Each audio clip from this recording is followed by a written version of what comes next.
Yes, it is time once again for another episode of Jammin' Dude's Neighborhood. Thank you for being so patient. My co-host, the Black Russian. I've been kicking back. Oh, first of all, let me introduce. This is a new addition to our family. This is Bailey, because he is the color of Bailey's and cream. I wanted to call him Bytor, look, for obvious reasons. So this is Bailey the Bytor. Officially, yes, he is named after Bytor and the Snow Dog. Mrs. Dude hated the name Bytor. She enjoyed the name. Thank you to my niece Laura, who pointed out that Bailey was a cute name because he's the color of Bailey's and cream. He's a cute little thing, isn't he? But I wanted to name him Bytor. But now he's Bailey the Bytor for obvious reasons. So.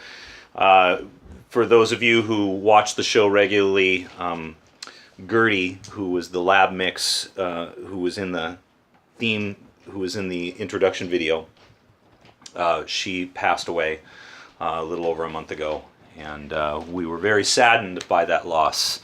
But Bailey has given us a little bit of comfort. And we're really happy to have Bailey around. But today is the last in a series of my Odd Logic album reviews, Parallax, Panorama. I'm really excited about this one because this is one of my favorite Odd Logic albums. It is completely unlike any Odd Logic album. It probably sounds the most like a demo. For those of you who are Dream Theater fans, or better yet, for those of you who are Rush fans. It's a little bit like listening to Rush's first album. You can really tell that it's a drum machine. The editing is not of a professional quality like I feel the more recent Odd Logic albums are. So you can tell that this is kind of a testing ground. It's also, unlike, I believe, any other Odd Logic album, there's not really a concept story to it. Almost every Odd Logic album since then has had some sort of concept to it. If We Were Live If We Were Live definitely has individual songs that revolves around the idea of an imaginary concert.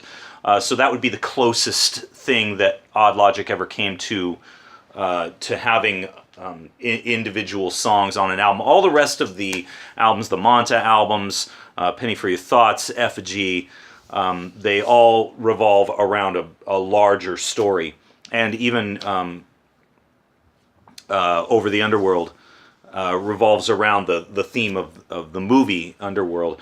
But this one is the most definite, song for song, separate ideas as an album.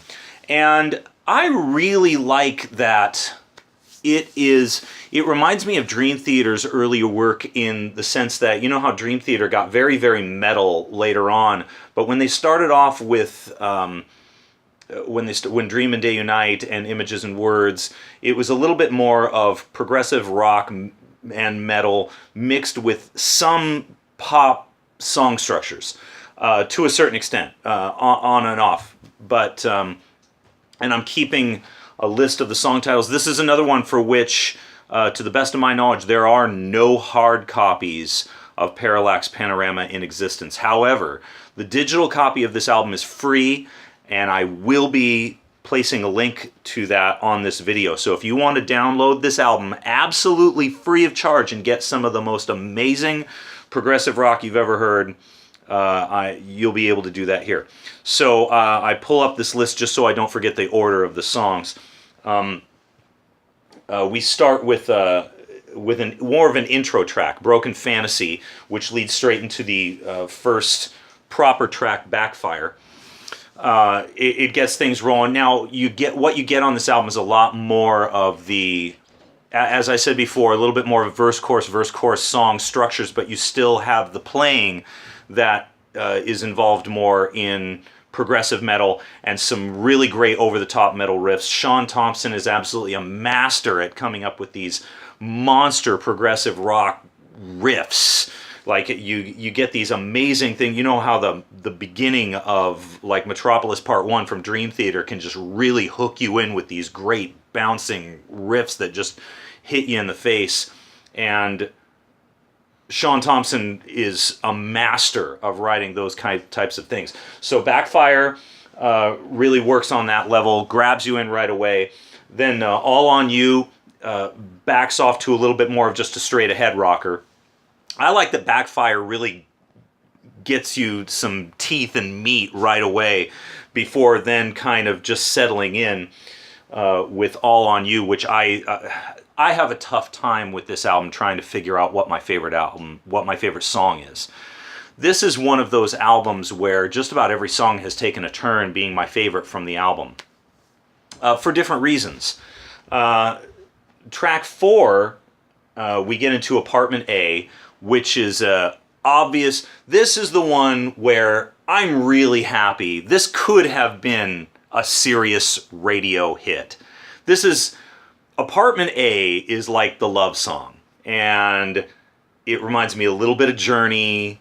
You know what? There was a song by Sheriff in the 80s, and I wish I would have researched this now before I jumped in here really quick, because I know that they only scored like this one sappy love song hit. And but I remember the band was Sheriff, and I just know it's going to come to me later. But Apartment A really reminds me of that, and it's one of those things where if that was the song that would have somehow broke Sean into any sort of radio airplay or caught the attention of any execs, I know that the entire band would have ended up getting kind of pushed into that direction and becoming something, it's like, I'm really happy. I think that it's a very strong song and it's great on its own merits. But if that would have become the song that the band was known for, it would have been a real bummer. But for what it is, for a sappy, poppy love song, I think it's really good. Apartment A does get stuck in my head a lot. It's a great pop song. I really hope Sean can take something like Apartment A, write it for other people, and make $1 million off of it so he can write his own stuff, because I think he does a lot better writing this progressive rock that we all love. Other Words is, again, a little bit more pop rock, but with a little bit more rock sensibilities. This is the album that probably reminds me the most of Enchant. And if you're a listener or a watcher who's never heard of Enchant, really go check them out. Great progressive rock with some pop sensibilities. If you like some of the more melodic kind of stuff, because I know a lot of people who really like a lot of progressive rock bands that tend to cross over into the more melodic and not quite as the heavy that Dream Theater tends to represent, and even like Symphony X are the more metal side of the progressive rock community. This represents much more of the melodic sensibilities, but great song structures too. One of the best choruses on the whole album is Other Words. Then Wasting Away, I always thought we get back into a very, very crushing metal riff, very much like Backfire was. And I always thought that this would have been a really great opening for a show. I think that the way that the riff comes out and really just it kind of attacks you, and I really like that it just kind of pulls you in. This some of the heavier stuff can sometimes be his most it draws you in the most. But then the second half of the album starts off again with a lot more pop, a lot more melody. Wander is another one of those ones that just spent a great chorus. Same place we often wander, and I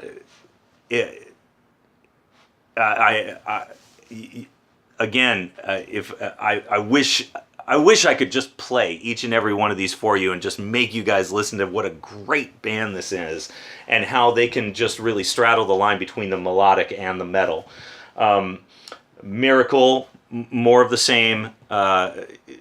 just a really great, strong... This is probably the album that focuses more on choruses and a hook. So if you really like that kind of stuff, then you're going to really love Parallax Panorama. Then Revelation Sun is a little bit more of an introduction to the one epic that this album has to offer, and that is To the End. That, out of any other song on this entire album, because so much of the album tends to focus a little bit more on verse, chorus, and a little bit more melodic and pop rock sensibilities, it kind of stands on its own. To the End really sounds like it would fit in even on Effigy, the newest album. To the End is just a monster mini epic that builds and builds and builds, and then you just get this crushing ending where this was the song that really set the pace for Odd Logic moving forward. If I had to pick a favorite off of this entire album, it would be the final epic, To the End. And then Final Approach is an interesting piece just because it's a little bit more of like an epilogue. You feel like the album ends with Revelation Sun and To the End, and then you kind of get this little soliloquy with Final Approach. But it's a shorter album. Feels much more like it would have been at home on vinyl. This is something I would have picked up in the 80s on vinyl and just played the grooves out of and just flipped out. So there you have it. This is the final one of my Odd Logic series. I highly encourage anybody who can overlook some drum machine, and obviously it sounds a little bit like a demo, but the songs are so strong that and have enough hooks in them that I really think anyone who listens to this is going to hear that this has got a lot of good replay value. You can just sit here and just let this album play from start to finish, and the first thing you do is you want to hear it again.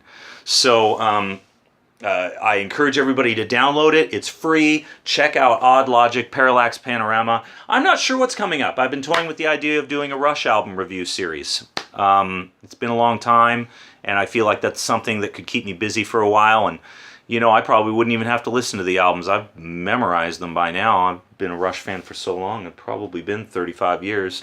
So thank you all for tuning in. Please continue to support Jammin' Dude's Neighborhood, and I really appreciate you guys sticking around and being so patient. Check out Odd Logic. Like Odd Logic's page. They are the best rock band in the entire Seattle area right now. And we'll see what happens next, and I'll see you next time on Jammin' Dude's Neighborhood.